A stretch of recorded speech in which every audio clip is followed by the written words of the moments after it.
உங்களை உயிருக்கு உயிராக நேசிப்பதாக கூறிவிட்டு எந்த ஒரு காரணமும் இல்லாமல் திடீரென்று ஒரு நாள் உங்களை நடுத்தெருவில் நிராதரவாக விட்டுச் சென்றவர்களை நினைத்து இன்றும் நீங்கள் அழுது கொண்டிருக்கிறீர்களா? உங்களுக்கு துளி கூட சம்பந்தமில்லாத ஒரு பழியை உங்கள் மீது சுமத்தி உங்களை முழுமையாக நம்ப வைத்து பின்பு முதுகில் குத்தியவர்களிடம் சென்று, ஏன் எனக்கு இந்த மாபெரும் துரோகத்தை செய்தாய், நான் உனக்கு என்ன தீங்கு செய்தேன் என்று உங்கள் தரப்பு நியாயத்தை கேட்க வேண்டுமென உங்கள் இதயம் ஒவ்வொரு இரவும் துடிக்கிறதா? அவர்களுக்கு உங்கள் வலியை எப்படியாவது புரிய வைக்க வேண்டும், உங்கள் தூய்மையான அன்பை அவர்கள் உணர வேண்டும் என்பதற்காக நீண்ட குறுஞ்செய்திகளை உங்கள் அலைபேசியில் தட்டச்சு செய்வதும் பின்பு அதை அனுப்ப தைரியமில்லாமல் அழிப்பதுமாக பல தூக்கமில்லாத இரவுகளை நீங்கள் கடந்து வந்திருப்பீர்கள். உங்களுக்கு நேர்ந்த அநீதிக்கு ஒரு நியாயமான முற்றுப்புள்ளி கிடைக்காதா என்ற உங்களின் தவிப்பு எனக்கு புரிகிறது. ஆனால் முதலில் இந்த நியாயம் கேட்கும் போராட்டத்தை நீங்கள் இன்றோடு இந்த நொடியோடே முற்றிலுமாக நிறுத்த வேண்டும். ஏனென்றால் நீங்கள் ஒரு மாபெரும் மாயைக்குள் சிக்கியிருக்கிறீர்கள். அவர்களுக்கு உங்கள் தரப்பு நியாயத்தை புரிய வைத்துவிட்டால் அவர்கள் மனம் மாறி தவற்றை உணர்ந்து உங்களிடம் மன்னிப்பு கேட்பார்கள் என்று நீங்கள் இன்னமும் குருட்டுத்தனமாக நம்புகிறீர்கள். ஆனால் உளவியல் ரீதியாக இது ஒரு மிகப்பெரிய முட்டாள்தனம். உங்களை காயப்படுத்தியவர்களுக்கு நீங்கள் யார், உங்கள் குணம் என்ன, உங்களின் மதிப்பு என்ன என்பது ஏற்கனவே மிக தெளிவாக தெரியும். தெரிந்தும் அவர்கள் உங்களை அவமானப்படுத்துகிறார்கள், உங்களை தூக்கி எறிகிறார்கள் என்றால் அது அறியாமல் செய்த பிழை அல்ல. அது உங்களை சீண்டி பார்ப்பதற்காகவும் உங்களை மனதளவில் உடைப்பதற்காகவும் மிக திட்டமிட்டு செய்யப்பட்ட ஒரு கொடிய சூழ்ச்சி. இங்கேதான் பகவத்கீதையில் கிருஷ்ணர் சொல்லும் அந்த ஆகச்சிறந்த ஆனால் மிகவும் நுட்பமான உளவியல் ரகசியத்தை நீங்கள் கையில் எடுக்க வேண்டும். செயலில் செயலற்ற தன்மையையும் செயலற்ற தன்மையில் மாபெரும் செயலையும் காண்பவனே உண்மையான அறிவாளி என்று கிருஷ்ணர் கூறுகிறார். இதன் உண்மையான அர்த்தம் என்ன தெரியுமா? இதுதான் மௌனம் என்ற மாபெரும் போர்முறை. உலகத்திலேயே மிக கொடிய ஆயுதம் ஒரு மனிதனின் மௌனம்தான். ஒருவன் உங்களை வார்த்தைகளால் சவுக்கடி கொடுக்க வேண்டும், உங்கள் நிம்மதியை குலைக்க வேண்டும் என்று திட்டமிடும்போது அவன் உங்களிடமிருந்து எதிர்பார்ப்பது அந்த வலிகரமான எதிர்வினையை மட்டும்தான். உங்களை ஆத்திரமூட்ட அவர்கள் பல தந்திரங்களை செய்வார்கள். அந்த நேரத்தில் நீங்கள் கோபப்பட்டு கத்தும்போது அல்லது கதறி அழுது கொண்டு அவர்களிடம் உங்கள் நியாயத்தை விளக்கும்போது அவர்கள் தங்களின் நோக்கத்தில் முழுமையாக வெற்றி பெற்று விடுகிறார்கள். இவனை நான் நினைத்த நேரத்தில் அழ வைக்க முடியும், என் ஒரு வார்த்தையால் இவன் கோபத்தின் உச்சிக்கு செல்வான் என்ற ஒருவிதமான வக்கரமான அகந்தை அவர்களுக்குள் பிரம்மாண்டமாக வளர்கிறது. தங்களை அறியாமலேயே உங்களின் ஒட்டுமொத்த உணர்வுகளின் கட்டுப்பாட்டையும் நீங்களே உங்கள் கைகளால் அவர்களிடம் தூக்கி கொடுத்து விடுகிறீர்கள். உங்களை மிக எளிதாக கையாள முடியும் என்ற தைரியம் அவர்களுக்கு வந்துவிடுகிறது. நீங்கள் அழ அழ அவர்கள் உள்ளுக்குள் தங்களின் வெற்றியை சுவைக்கிறார்கள். ஆனால் ஒரு நிமிடம் ஆழமாக சிந்தித்து பாருங்கள். உங்களை கடுமையாக விமர்சிப்பவர்கள் முன்னால், உங்கள் மீது அபாண்டமான பழிகளை சுமத்துபவர்கள் முன்னால் எந்த ஒரு சலனமும் இன்றி, உங்கள் கண்களில் எந்த ஒரு வலியும் இன்றி, முகத்தில் ஒரு மெல்லிய புன்னகையோடு நீங்கள் அமைதியாக அவர்களை கடந்து சென்றால் என்ன நடக்கும்? அந்த எதிர்பாராத மௌனம் அவர்களை உள்ளுக்குள் சுக்குநூறாக உடைக்கும். நான் இவ்வளவு தூரம் காயப்படுத்தியும் இவன் ஏன் எந்த ஒரு எதிர்வினையும் காட்டவில்லை? இவனுக்கு வலிக்கவில்லையா? அல்லது என்னை ஒரு பொருட்டாகவே இவன் மதிக்கவில்லையா என்ற கேள்வியும் குழப்பமும் அவர்களின் மூளையை குடையத் தொடங்கும். அவர்கள் உங்களை நோக்கி வீசிய விஷ அம்புகளை உங்களின் அமைதி என்ற கேடயம் தடுத்து அந்த விஷத்தை அவர்களிடமே திருப்பி அனுப்பிவிடும். இதுதான் நீங்கள் அவர்களுக்கு கொடுக்கும் மாபெரும் உளவியல் மரண அடி. குருக்ஷேத்திர போர்க்களத்தை ஒருமுறை உங்கள் கண்முன் கொண்டு வாருங்கள். சுற்றிலும் துரோகங்கள், எதிர்பாராத மரண ஓலங்கள், வஞ்சகங்கள் என அனைத்தும் அரங்கேறிக் கொண்டிருக்கும் அந்த மாபெரும் இரத்த களரியில் கிருஷ்ணரின் முகத்தில் மட்டும் எப்படி அந்த அமைதியான புன்னகை சற்றும் மாறாமல் இறுதி வரை ஒட்டிக்கொண்டே இருக்கிறது? ஏனென்றால் மற்றவர்களின் கீழ்த்தரமான வினையோ அவர்களின் சூழ்ச்சிகளோ தன் மனதிற்குள் நுழைந்து தனது ஒட்டுமொத்த ஆற்றலையும் சோர்வடையச் செய்ய அவர் ஒருபோதும் அனுமதிக்கவில்லை. எங்கு ஆயுதம் ஏந்த வேண்டும் என்பதை விட எங்கு ஒரு வார்த்தை கூட பேசாமல் அமைதியாக இருந்து எதிரியின் அகந்தையை வேரோடு அழிக்க வேண்டும் என்ற மாபெரும் உளவியல் தந்திரம் அவருக்கு தெரியும். எனவே இன்றிலிருந்து உங்களுக்குள்ளேயே ஒரு சபதம் எடுத்துக் கொள்ளுங்கள். உங்கள் தூய்மையான அன்பை புரிந்து கொள்ளாதவர்களுக்கு, உங்கள் உணர்வுகளை கேவலப்படுத்தியவர்களுக்கு உங்கள் விலையுயர்ந்த வார்த்தைகளை ஒருபோதும் பரிசாக கொடுக்காதீர்கள். உங்கள் விளக்கங்களை கேட்க அவர்கள் துளியும் தகுதியானவர்கள் அல்ல. யாரிடமும் கெஞ்சி நியாயம் கேட்கும் அந்த பலவீனமான பழைய மனிதனை இன்றோடு குழிதோண்டி புதையுங்கள். அவர்கள் உங்களிடம் சண்டையிட வரும்போது உங்கள் மௌனத்தால் அவர்களை தோற்கடியுங்கள்.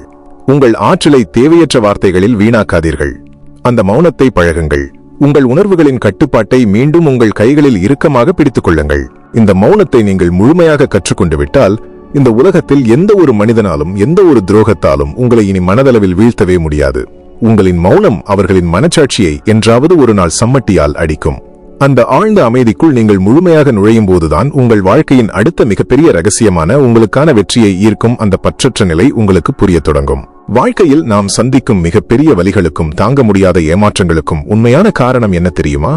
அது மற்றவர்கள் நமக்கு செய்யும் துரோகங்களை விட நாம் அவர்கள் மீது வைத்திருக்கும் மலை அளவான எதிர்பார்ப்புகள்தான். நான் இவ்வளவு உண்மையாக இருந்தேனே, என் முழுமையான அன்பை எந்த ஒரு ஒளிவு மறைவும் இல்லாமல் அவர்களுக்கு கொடுத்தேனே, ஒரு துளி கூட சுயநலம் இல்லாமல் எனக்கான அனைத்தையும் தியாகம் செய்தேனே, பிறகு எனக்கு மட்டும் ஏன் இந்த நிலைமை என்ற கேள்வி பல இருண்ட இரவுகளில் உங்கள் தூக்கத்தை பறித்திருக்கும். ஒரு செயலை செய்யும் போது அல்லது ஒரு உறவில் இருக்கும்போது அதற்காக உங்களின் 100% உழைப்பையும் அர்ப்பணிப்பையும் கொட்டி கொடுக்கிறீர்கள். ஆனால் அந்த உழைப்பிற்கான அங்கீகாரமோ அல்லது நீங்கள் கொடுத்த அன்பிற்கான மரியாதையோ உங்களுக்கு திரும்ப கிடைக்காத போது உங்கள் இதயம் சுக்குநூறாக உடைகிறது. உங்களை யாருமே புரிந்து கொள்ளவில்லை என்ற விரக்தி உங்களை முழுமையாக ஆட்கொள்கிறது. உங்களின் அலைபேசியை பார்த்துக்கொண்டு அவர்கள் தரப்பிலிருந்து ஒரு சிறிய ஆறுதல் வார்த்தையாவது வராதா என்று ஒவ்வொரு நொடியும் ஏங்கி காத்துக் கொண்டிருக்கிறீர்கள். இதற்கு காரணம் நீங்கள் செய்த தவற்றில் இல்லை, நீங்கள் காட்டிய அந்த தூய்மையான அன்பிலும் எந்த குறையும் இல்லை. நீங்கள் செய்த ஒற்றை பிழை, அந்த அன்பிற்கு பதிலாக அவர்கள் உங்களுக்கு குறிப்பிட்ட ஒரு விஷயத்தை திரும்பச் செய்ய வேண்டும் என்று நீங்கள் உங்கள் மனதிற்குள் போட்டுக்கொண்ட அந்த எழுதப்படாத ஒப்பந்தம்தான். உங்கள் மகிழ்ச்சியையும் உங்கள் வாழ்க்கையின் நிம்மதியையும் அந்த ஒற்றை மனிதரின் கைகளிலோ அல்லது நாளை கிடைக்கப் போகும் அந்த வெற்றியின் மீதோ முழுமையாக முடிச்சு போட்டு வைத்துவிட்டீர்கள். நான் ஆசைப்பட்ட அந்த வாழ்க்கை எனக்கு கிடைக்கவில்லை என்றால் அல்லது நான் நேசித்த அந்த நபர் என்னுடன் இல்லை என்றால் என் வாழ்க்கையே முடிந்துவிடும் என்று உங்கள் மூளைக்கு நீங்களே ஒரு பொய்யான கட்டளையை பிறப்பித்து விட்டீர்கள். இது ஒரு மிக கொடிய மனநோய் போன்றது. ஒரு விஷயத்தின் மீது நீங்கள் அதீதமான பிடிவாதம் பிடிக்கும்போது அந்த எதிர்பார்ப்பே உங்களை மனதளவில் கொஞ்சம் கொஞ்சமாக கொன்றுவிடும். இங்குதான் பகவத்கீதையில் கிருஷ்ணர் இந்த உலகத்திற்கே மிகச்சிறந்த ஒரு உளவியல் மாத்திரையை கொடுக்கிறார். உனக்கு செயலை செய்ய மட்டுமே உரிமை உண்டு, அதன் பலனில் உனக்கு எந்த உரிமையும் இல்லை என்ற அந்த மாபெரும் வரிகள் வெறும் ஆன்மீக தத்துவம் அல்ல, அது மனித மனதை அடிமைத்தனத்திலிருந்து விடுதலை செய்யும் ஒரு மந்திரச்சாவி. நீங்கள் ஒரு செடியை ஆசையாக நடலாம், அதற்கு தேவையான உரத்தை வைக்கலாம், தினமும் தண்ணீர் ஊற்றலாம், அது உங்களின் கடமை. ஆனால் அந்த செடி நாளைக்கே பூக்க வேண்டும், அதுவும் உங்களுக்கு பிடித்த நிறத்தில்தான் பூக்க வேண்டும் என்று நீங்கள் கட்டளையிட முடியாது. அப்படி நீங்கள் பிடிவாதம் பிடித்தால் அந்த செடி ஒவ்வொரு நாளும் வளரும் அழகை உங்களால் ரசிக்கவே முடியாது. மாறாக ஏன் இன்னும் பூக்கவில்லை, ஏன் நான் கேட்ட நிறத்தில் பூக்கவில்லை என்ற பதற்றத்திலேயே உங்களின் அன்றாட நிம்மதி முற்றிலுமாக பறிபோய்விடும். உண்மையான அன்பு என்பது ஒரு நதியை போன்றது. அது மலையிலிருந்து உற்பத்தியாகி கடலை நோக்கி ஓடிக்கொண்டே இருக்கும். இடையில் யார் அந்த நீரை குடிக்கிறார்கள், யார் அதை உதாசீனப்படுத்துகிறார்கள் என்று நதி ஒருபோதும் கவலைப்படுவதில்லை. நதிக்கு தன் பாதையில் ஓடுவது மட்டும்தான் கடமை. நீங்களும் அந்த நதியைப் போலத்தான் மாற வேண்டும். மனித உறவுகளுக்கும் உங்களின் இலக்குகளுக்கும் இதே விதிதான் 100% பொருந்தும். நீங்கள் ஒரு மனிதர் மீது உண்மையான அன்பு செலுத்தினால் அந்த அன்பை கொடுப்பதோடு உங்கள் கடமை முடிந்துவிட்டது. அதற்காக அவர்கள் உங்களை கொண்டாடுவார்கள் என்றோ உங்கள் காலடியில் வந்து நிற்பார்கள் என்றோ ஒருபோதும் எதிர்பார்க்காதீர்கள். எதிர்பார்ப்புகள் என்பது உங்களின் மகிழ்ச்சியை குடிக்கும் ஒட்டுண்ணிகள். உங்களின் நிம்மதியை மற்றவர்களின் பிழையான செயல்களோடு இணைத்து வைப்பது எவ்வளவு பெரிய முட்டாள்தனம் என்பதை இப்போது உணருங்கள். நான் என் கடமையை மிகச் சரியாகச் செய்தேன், என் அன்பில் எந்த பொய்யும் இல்லை, இனி நடப்பதை பிரபஞ்சத்திடம் முழுமையாக ஒப்படைக்கிறேன் என்று நீங்கள் மனதளவில் முடிவெடுக்கும் அந்த நொடி பல வருடங்களாக உங்கள் தோள்களை அழுத்திக் கொண்டிருந்த அந்த மாபெரும் பாரம் காணாமல் போவதை உங்களால் முழுமையாக உணர முடியும். நீங்கள் சுதந்திர காற்றை சுவாசிக்கத் தொடங்குவீர்கள். இது ஒரு விசித்திரமான பிரபஞ்ச விதி. எந்த ஒரு பொருளின் மீதும் எந்த ஒரு மனிதரின் மீதும் உங்களுக்கு உள்ள அந்த வெறித்தனமான பிடிப்பை நீங்கள் தளர்த்தும் போது உங்களைச் சுற்றி ஒரு கண்ணுக்கு தெரியாத காந்த சக்தி உருவாகிறது. எனக்கு இது கண்டிப்பாக வேண்டும் என்ற அந்த பதற்றத்தை விட்டுவிட்டு நடந்தால் மகிழ்ச்சி, நடக்காவிட்டாலும் எனக்கு எந்த பாதிப்பும் இல்லை என்ற அந்த பற்றற்ற நிலைக்கு நீங்கள் உயரும்போது இந்த பிரபஞ்சமே சற்று அதிர்ச்சியடையும். உங்களை இனி எந்த குறையாலும் எந்த ஒரு இழப்பாலும் பயமுறுத்த முடியாது என்பதை அது மிக தெளிவாக புரிந்து கொள்ளும். நீங்கள் எதை விட்டு விலகி ஓட தயாரானீர்களோ, எதன் மீதான பிடிவாதத்தை முழுமையாக கைவிட்டீர்களோ அதுவே உங்களை தேடி வரத் தொடங்கும். உங்களை உதாசீனப்படுத்தியவர்கள் உங்கள் உண்மையான மதிப்பை உணர்ந்து உங்களிடம் காந்தம் போல ஈர்க்கப்படுவார்கள். உங்கள் கைகளில் சிக்காமல் பல காலமாக நழுவிய அந்த மாபெரும் வெற்றி தானாகவே உங்கள் மடியில் வந்து விழும். எனவே இன்றிலிருந்து உங்கள் மனதை கடிவாளமிட்டு பழக்குங்கள். யாருக்காகவும் உங்கள் தூய்மையான அன்பை குறைத்துக் கொள்ள வேண்டாம். ஆனால் பதிலுக்கு எதையும் எதிர்பார்க்கும் அந்த வியாபார மனநிலையை இன்றோடு தூக்கி நெருப்பில் எறியுங்கள். நீங்கள் கொடுக்கும் ஒவ்வொரு துளி அன்பும், நீங்கள் சிந்தும் ஒவ்வொரு துளி கண்ணீரும் உழைப்பும் இந்த பிரபஞ்சத்தின் கணக்கு புத்தகத்தில் மிக துல்லியமாக பதியப்படுகிறது. அதற்கான பலனை அது உங்களுக்கு தேவையான மிகச்சரியான நேரத்தில் எந்த ஒரு பிழையும் இல்லாமல் பிரபஞ்சம் உங்களுக்கு திருப்பிக் கொடுக்கும். அந்த அசைக்க முடியாத நம்பிக்கையோடு எதிர்பார்ப்புகளின் கொடிய பிடியிலிருந்து உங்களை முழுமையாக விடுவித்துக் கொள்ளுங்கள். இந்த மாபெரும் விடுதலையை நீங்கள் அடைந்துவிட்டால் அடுத்து வரும் எந்த ஒரு வலியையும் அவமானத்தையும் எப்படி ஒரு பார்வையாளனாக நின்று வேடிக்கை பார்ப்பது என்ற அந்த அசாத்தியமான மனநிலையை உங்களால் மிக எளிதாக கற்றுக்கொள்ள முடியும். இப்போது நீங்கள் அனுபவித்துக் கொண்டிருக்கும் இந்த தாங்க முடியாத வலியும் உங்களை சூழ்ந்திருக்கும் இந்த காரிருளும் என்றைக்குமே மாறப்போவதில்லை என்று உங்கள் மனம் உங்களுக்கு தொடர்ந்து சொல்லிக் கொண்டிருக்கிறதா? உங்களை ஏமாற்றியவர்கள் மகிழ்ச்சியாக சிரித்துக் கொண்டிருக்க நீங்கள் மட்டும் ஏன் இந்த தனிமைச் சிறைக்குள் அடைப்பட்டு தினமும் கண்ணீர் வடிக்க வேண்டும் என்ற ஏக்கம் உங்கள் நெஞ்சை அடைக்கிறதா? காலையில் கண் விழிக்கும் போதே ஒரு இனம் புரியாத பாரம் உங்கள் நெஞ்சில் வந்து அமர்ந்து கொள்கிறது. இந்த வழியிலிருந்து எனக்கு ஒருபோதும் விடுதலையே கிடைக்காதா, என் வாழ்க்கை முழுவதும் இதே கண்ணீரோடுதான் முடியப் போகிறதா என்று பலமுறை உங்களை நீங்களே கேட்டுக்கொண்டு தவித்திருப்பீர்கள். இருண்ட சுரங்கப்பாதையில் மாட்டிக்கொண்டதைப் போலவும் வெளியே வர வெளிச்சமே இல்லை என்பது போலவும் நீங்கள் ஒவ்வொரு நாளும் உணர்கிறீர்கள். நீங்கள் உயிராக மதித்த உறவுகள் உங்களை ஒரு குப்பையைப் போல தூக்கி எறிந்த அந்த தருணம் உங்கள் கண்முன் மீண்டும் மீண்டும் வந்து உங்கள் இதயத்தை ரணமாக்குகிறது. ஆனால் ஒரு கசப்பான உண்மையை நீங்கள் புரிந்து கொள்ள வேண்டும். இது மனித மனம் தனக்குத்தானே உருவாக்கிக் கொள்ளும் மிகப்பெரிய மாயை. பகவத்கீதையில் கிருஷ்ணர் மிக தெளிவாக கூறுகிறார், உலகத்தில் எந்த ஒரு வலியும் எந்த ஒரு துரோகமும் நிரந்தரமானது கிடையாது. இந்த உண்மையை நீங்கள் ஆழமாக புரிந்து கொள்ள வேண்டும். குளிர்காலமும் கோடை காலமும் எப்படி இயற்கையில் மாறி மாறி வந்து செல்கிறதோ அதே போலத்தான் மனித வாழ்க்கையில் இன்பமும் துன்பமும் வெற்றியும் தோல்வியும் உறவுகளின் வரவும் பிரிவும் வந்து செல்லும். இன்று உங்களை வாட்டி வதைக்கும் இந்த ரணங்கள் நீங்கள் நினைப்பது போல நிரந்தரமானவை அல்ல. உங்கள் மூளை இப்போது ஒரு கொடிய மாயைக்குள் சிக்கி இருக்கிறது. அந்த மாயை உங்களின் தற்போதைய வலியை மட்டுமே பிரம்மாண்டமாக பூத கண்ணாடி வைத்து காட்டுகிறது.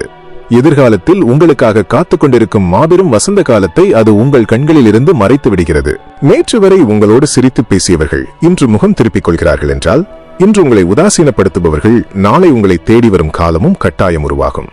இதுதான் காலத்தின் சுழற்சி. உங்களை சுற்றியுள்ளவர்கள் உங்களை மிக கேவலமான வார்த்தைகளால் காயப்படுத்தி இருக்கலாம்.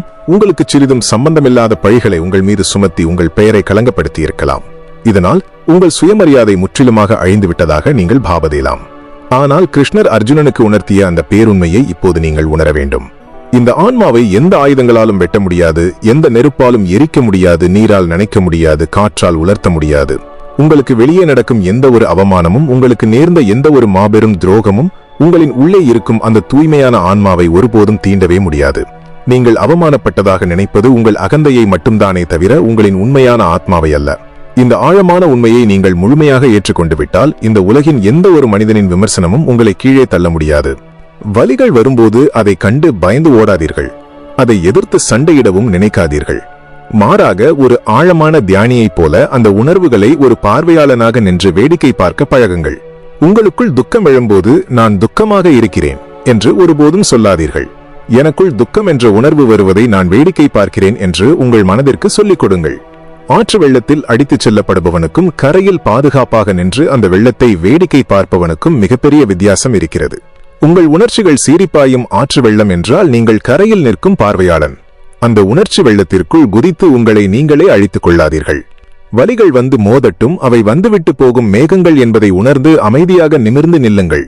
காயம்பட்ட ஒரு சிங்கம் எப்படி அமைதியான ஒரு குகைக்குள் சென்று தன்னைத்தானே குணப்படுத்திக் கொண்டு மீண்டும் பன்மடங்கு பலத்தோடு வெளியே வருமோ, அதே போலத்தான் பிரபஞ்சம் உங்களை இந்த தனிமையில் வைத்து பட்டை தீட்டிக் கொண்டிருக்கிறது. உங்களின் இந்த இருண்ட காலம் உங்கள் வாழ்க்கையின் முடிவல்ல, அது நீங்கள் படைக்கப் போகும் ஒரு மாபெரும் காவியத்தின் முன்னுரை. உங்களை காயப்படுத்திய அந்த துரோகங்கள் அனைத்தும் உங்கள் மனதை இரும்பை போல வலிமையாக்குவதற்கான பயிற்சி களம். அந்த ரணங்களை உங்கள் பலவீனமாக கருதாமல் உங்களை செதுக்கும் மொழியாக பாருங்கள். நேற்று வரை அழுத நீங்கள் இன்று அழவில்லை அல்லவா? உங்களை அறியாமலேயே அந்த ரணங்கள் ஆறத் தொடங்கிவிட்டன. இந்த மாயையை நீங்கள் முழுமையாக கடந்து வரும்போது உங்கள் முகத்தில் ஒரு புதிய முதிர்ச்சியும் கண்களில் யாராலும் அசைக்க முடியாத ஒரு தெளிவும் பிறக்கும். எந்த ஒரு மனிதனின் துரோகமும் இனி உங்கள் தூக்கத்தை பறிக்க முடியாது. ஏனென்றால் வலிகள் நிரந்தரமல்ல என்ற மாபெரும் பிரபஞ்ச உண்மையை நீங்கள் உங்கள் அனுபவத்தால் கற்றுக்கொண்டு விட்டீர்கள். இந்த தெளிவு உங்களுக்கு கிடைக்கும் போதுதான் எல்லாரும் உங்களை கைவிட்ட அந்த தனிமையான நள்ளிரவில் எப்படி உங்களுக்கு நீங்களே ஒரு மாபெரும் அரணாக அசைக்க முடியாத கவசமாக மாறுவது என்ற அந்த பிரம்மாண்டமான ரகசியம் உங்களுக்கு தெரியவரும். வாழ்க்கையின் மிக இருண்ட காலகட்டத்தில் நீங்கள் முழுமையாக நம்பிய மனிதர்கள் அனைவரும் உங்கள் கைகளை உதறிவிட்டுச் செல்லும் போது அந்த தனிமை உங்களை ஒரு மலைப்பாம்பை போல சுற்றி வளைத்து நெரிக்கும். 4 சுவர்களுக்குள் முடங்கி கிடக்கும் அந்த நள்ளிரவுகளில் என்னை இந்த கொடிய வழியிலிருந்து காப்பாற்ற யாராவது வரமாட்டார்களா? நான் சாய்ந்து அழுது என் மனபாரத்தை முழுமையாக இறக்கி வைக்க ஒரு தோள் கிடைக்காதா என்று உங்கள் இதயம் பலமுறை கதறி துடித்திருக்கும். நாம் கீழே விழும்போது யாராவது ஒரு கரம் நம்மை தூக்கி விடாதா என்று ஏங்குவது மனிதனின் அடிப்படை இயல்பு. ஆனால் அந்த நேரத்தில் நீங்கள் யாரிடமாவது சென்று உங்கள் கண்ணீரை காட்டினால், உங்கள் காயங்களை சுட்டி காட்டினால், அவர்கள் ஒன்று உங்கள் மீது பரிதாபப்படுவார்கள் அல்லது உங்களின் அந்த பலவீனத்தை தங்களுக்கு சாதகமாக பயன்படுத்திக் கொள்வார்கள். நீங்கள் ஒருவரால் காயப்படுத்தப்படும் போது உங்களை அந்த வலியிலிருந்து மீட்க வேறு ஒரு புதிய மனிதர் உங்கள் வாழ்க்கைக்குள் வருவார் என்று நீங்கள் நம்புவதுதான் நீங்கள் செய்யும் மிகப்பெரிய பிழை. ஒரு மனிதர் செய்த காயத்திற்கு இன்னொரு மனிதரை மருந்தாக தேடும் அந்த பழக்கத்தை நீங்கள் முதலில் கைவிட வேண்டும். ஏனென்றால் அந்த புதிய மனிதரும் நாளை உங்கள் எதிர்பார்ப்பை பூர்த்தி செய்யாமல் மாறிவிட்டால் நீங்கள் மீண்டும் அதலபாதாளத்தில் விழுந்து விடுவீர்கள். இந்த கொடிய சுழற்சியிலிருந்து நீங்கள் எப்படி வெளியே வருவது? உங்கள் ரணங்களை எப்படி முழுமையாக ஆற்றுவது? இங்குதான் கிருஷ்ணர் மனித குலத்திற்கு ஒரு கசப்பான ஆனால் மாபெரும் பேருண்மையை உரைக்கிறார். ஒருவன் தன்னைத்தானே உயர்த்தி கொள்ள வேண்டும், தன்னைத்தானே ஒருபோதும் தாழ்த்திக் கொள்ளக்கூடாது. ஒரு மனிதனுக்கு அவனது மனமே மிகச்சிறந்த நண்பன், கட்டுப்படுத்தப்படாத அந்த மனமே அவனுக்கு பரம எதிரி. இந்த வரிகளின் உண்மையான ஆழம் உங்களுக்கு புரிகிறதா? உங்களை இந்த இருட்டிலிருந்து மீட்கும் அந்த மீட்பர் வெளியே எங்கும் இல்லை. நீங்கள் தேடும் அந்த மாபெரும் சக்தி உங்களுக்குள்ளேயேதான் உறங்கிக் கொண்டிருக்கிறது. உங்களை இந்த நிலைக்கு வீழ்த்தியதும் உங்கள் மனம்தான். உங்களை ஒரு மாபெரும் சாம்ராஜ்யத்தின் அரியணையில் அமர வைக்கப் போவதும் அதே மனம்தான். நான் ஒரு ஏமாளி, எல்லோரும் என்னை பயன்படுத்திவிட்டு தூக்கி எறிந்து விட்டார்கள், என் வாழ்க்கையே இருண்டுவிட்டது என்று உங்களை நீங்களே ஒரு பாதிக்கப்பட்டவனாக கருதும் அந்த பரிதாபகரமான மனநிலையை இன்றோடு தூக்கி எறியுங்கள். நீங்கள் ஒருபோதும் பலவீனமானவர் அல்ல. நீங்கள் தனித்து விடப்பட்டீர்கள் என்பது உண்மைதான். ஆனால் அந்த தனிமை என்பது நீங்கள் நினைப்பது போல ஒரு கொடிய சாபம் அல்ல. அது இந்த பிரபஞ்சம் உங்களுக்கு கொடுத்த ஒரு மாபெரும் பரிசு. உங்களை சுற்றியுள்ள போலி மனிதர்களை எல்லாம் அகற்றிவிட்டு பிரபஞ்சம் உங்களை உங்களுக்கே முழுமையாக அறிமுகப்படுத்தும் ஒரு புனிதமான தருணம்தான் இந்த தனிமை. வெளியே உள்ள மனிதர்கள் மீது நீங்கள் வைத்திருந்த அந்த மாயையான நம்பிக்கையை உடைக்கவே காலமே இப்படி ஒரு சூழ்நிலையை உங்களுக்கு வலிந்து உருவாக்கி இருக்கிறது. உங்களை நீங்களே ஒரு முறை கண்ணாடியில் பாருங்கள். இத்தனை வலிகளையும் இத்தனை ஏமாற்றங்களையும் இத்தனை துரோகங்களையும் தாங்கிய பிறகும் நீங்கள் உயிரோடுதான் நிற்கிறீர்கள். அந்த வலிகளால் உங்களை கொன்றுவிட முடியவில்லை. இனிமேலும் யாரோ வந்து உங்களை காப்பாற்றுவார்கள் என்று காத்து கொண்டிருக்காதீர்கள். உங்கள் கண்ணீரை நீங்களே துடைத்துக் கொள்ளுங்கள். உங்களின் உடைந்த துண்டுகளை நீங்களே பொறுக்கியிடுங்கள். ஒரு சிற்பி எப்படி தன் முழு கவனத்தையும் செலுத்தி ஒரு சாதாரண கல்லை தெய்வச் சிலையாக செதுக்குவானோ அதே போல உங்கள் மனதை நீங்களே ஒவ்வொரு நாளும் செதுக்கத் தொடங்குங்கள். மற்றவர்கள் உங்களை நம்பாத அந்த நேரத்தில், மற்றவர்கள் உங்களை ஏளனமாக பார்க்கும் அந்த வேளையில் உங்களுக்கு நீங்களே மிகச்சிறந்த துணையாக ஒரு மாபெரும் அரணாக மாற கற்றுக்கொள்ளுங்கள். உங்கள் மீது நீங்களே வைக்கும் அந்த அசைக்க முடியாத நம்பிக்கைதான் உங்கள் எதிரிகளுக்கு நீங்கள் கொடுக்கும் மிகப்பெரிய மரண பயம். உங்களை அழித்து விடலாம் என்று நினைத்தவர்கள் உங்களின் இந்த அசுரத்தனமான மீளுருவாக்கத்தை பார்த்து தூரத்திலிருந்து நடுங்குவார்கள். உங்கள் மனதை கடிகாரத்தின் ஊசலை போல அங்கும் இங்கும் அலைய விடாதீர்கள். நேற்றைய துரோகங்களை பற்றிய அதீத சிந்தனைகளையும் நாளைய வாழ்க்கையை பற்றிய தேவையற்ற பயங்களையும் ஒரேயடியாக வெட்டி எறியுங்கள். உங்கள் நிகழ்காலத்தில் முழு கவனத்தையும் செலுத்துங்கள். ஒருமுறை நீங்கள் உங்கள் மனதை முழுமையாக கட்டுக்குள் கொண்டு வந்துவிட்டால் அதன் பிறகு இந்த உலகத்தில் எந்த ஒரு கொடிய சூழ்ச்சியாலும் எந்த ஒரு மனிதனின் துரோகத்தாலும் உங்களை ஒரு முடிலவும் அசைக்க முடியாது. எந்த சூழ்நிலையிலும் யாரின் துணையுமின்றி என்னை நானே பார்த்துக் கொள்வேன் என்ற அந்த அசாத்தியமான தைரியம் உங்களுக்குள் வந்துவிட்டால் நீங்கள் உண்மையிலேயே ஒரு தவிர்க்க முடியாத மாபெரும் சக்தியாக மாறிவிடுவீர்கள். உங்களுக்கு நீங்களே ஒரு மாபெரும் பாதுகாப்பு கவசமாக மாறும்போது உங்கள் வாழ்க்கையின் அடுத்த மிகப்பெரிய அத்தியாயம் திறக்கப்படும். உங்களை நீங்களே முழுமையாக ஆள கற்றுக்கொண்ட அந்த தருணத்தில்தான் உங்களின் ஒட்டுமொத்த பொறுப்பையும் இந்த பிரபஞ்சத்தின் காலடிகளில் எவ்வித நிபந்தனையுமின்றி ஒப்படைக்கும் அந்த முழுமையான சரணாகதி என்பதன் மாபெரும் ரகசியம் உங்களுக்கு புரிய வரும். உங்களோடு ஒன்றாக படித்தவர்கள், உங்களுக்கு பின்னால் வந்தவர்கள் எல்லாம் வாழ்க்கையில் மிகப்பெரிய உயரத்தை அடைந்து விட்டார்கள். நாம் மட்டும் இன்னும் அதே இடத்தில் எந்த ஒரு முன்னேற்றமும் இல்லாமல், ஒரு சிறு வெளிச்சமும் இல்லாமல் இருட்டிலேயே தேங்கி போய் நிற்கிறோமே என்ற குற்ற உணர்ச்சி உங்களை ஒவ்வொரு நாளும் சித்திரவதை செய்கிறதா? மற்றவர்களின் வெற்றியையும் அவர்களின் ஆடம்பரமான வாழ்க்கையையும் பார்க்கும்போது உங்கள் திறமையின் மீதே உங்களுக்கு ஒரு மாபெரும் சந்தேகம் வருகிறதா? இவ்வளவு கடினமாக உழைக்கிறேனே, யாருக்கும் எந்த துரோகமும் செய்யவில்லையே, நேர்மையாகத்தானே இருக்கிறேன், பிறகு ஏன் என் வெற்றியை மட்டும் காலம் இவ்வளவு கொடூரமாக தாமதப்படுத்துகிறது என்று இரவு முழுவதும் தூங்காமல் அழுது கொண்டிருக்கிறீர்களா? உங்கள் கண்ணீருக்கான உண்மையான காரணம் உங்களின் திறமையின்மையோ அல்லது துரதிருஷ்டமோ கிடையாது. உங்கள் வலிகளுக்கெல்லாம் ஆணிவேர் உங்களுக்குள் ஆழமாக புதைந்திருக்கும் அந்த நான் என்ற ஒற்றை எழுத்துதான்.